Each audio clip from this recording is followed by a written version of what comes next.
Pertanyaannya, Ustadz, apa balasan untuk mereka yang gemar bersolawat? Terima kasih. Nah, Ustadz bisa langsung ditanggapi Ustadz berkaitan tentang balasan untuk mereka yang gemar bersolawat. Berkaitan dengan pertanyaan ini, kita harus menyadari keutamaan solawat. Berkaitan dengan keutamaan besar dari solawat kepada Rasulullah SAW, ada hadis yang diriwayatkan dari Anas bin Malik radhiyallahu anhu. Rasulullah SAW bersabda, "Man shalla alayya salatan wahidatan, sallallahu alaihi asyra salawatin, wa huttat anhu asyru khotayatin, wa rufi'at lahu asyru darajatin." Barang siapa yang mengucapkan solawat kepadaku 1 kali, maka Allah akan bersolawat baginya 10 kali. Dan digugurkan 10 kesalahan dosanya, serta ditinggikan baginya 10 derajat atau tingkatan di surga kelak. Hadis riwayat An-Nasai, Ahmad, Ibnu Hibban, dan Al-Hakim. Hadis yang agung ini menunjukkan keutamaan bersolawat kepada Nabi SAW dan anjuran memperbanyak solawat tersebut, karena ini merupakan sebab turunnya rahmat, pengampunan, dan pahala yang berlipat ganda dari Allah Subhanahu wa Ta'ala. Dari hadis tadi kita dapat mengambil faedah penting yang terkandung di dalamnya.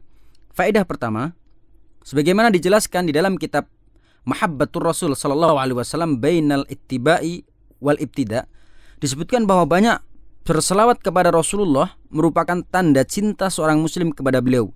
Karena para ulama mengatakan, barang siapa yang mencintai sesuatu, maka dia akan sering menyebutnya.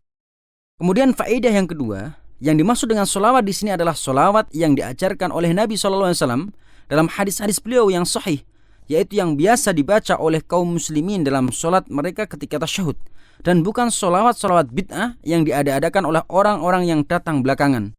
Karena solawat adalah ibadah, maka syarat diterimanya harus ikhlas karena Allah Subhanahu wa Ta'ala semata dan juga sesuai dengan tuntunan Nabi SAW. Juga karena ketika para sahabat radhiyallahu anhum bertanya kepada beliau SAW, sebagaimana ditulis dalam hadis yang diriwayatkan oleh Al-Bukhari dan Muslim, "Wahai Rasulullah, sungguh kami telah mengetahui cara mengucapkan salam kepadamu. Maka bagaimana cara kami mengucapkan solawat kepadamu?" Rasulullah SAW menjawab, "Ucapkanlah, ya Allah, berselawatlah kepada Nabi Muhammad SAW dan keluarga beliau," dan seterusnya seperti solawat di dalam tasyahud solat. Kemudian faedah yang ketiga, sebagaimana dijelaskan dalam kitab Fathul Bari, bahwa makna solawat kepada Nabi SAW adalah meminta kepada Allah agar dia memuji dan mengagungkan beliau di dunia dan di akhirat. Di dunia dengan memuliakan penyebutan nama beliau SAW, memenangkan agama dan mengokohkan syariat Islam yang beliau bawa. Dan di akhirat dengan melipat gandakan pahala kebaikan beliau SAW, memudahkan syafaat beliau kepada umatnya dan menampakkan keutamaan beliau pada hari kiamat di hadapan seluruh makhluk.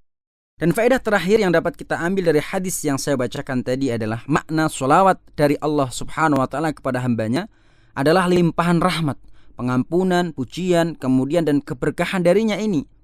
Sebagaimana dijelaskan dalam kitab Zadul Masir, ada juga yang mengartikan dengan taufik dari Allah Subhanahu wa Ta'ala untuk mengeluarkan hambanya dari kegelapan kesesatan menuju cahaya petunjuknya.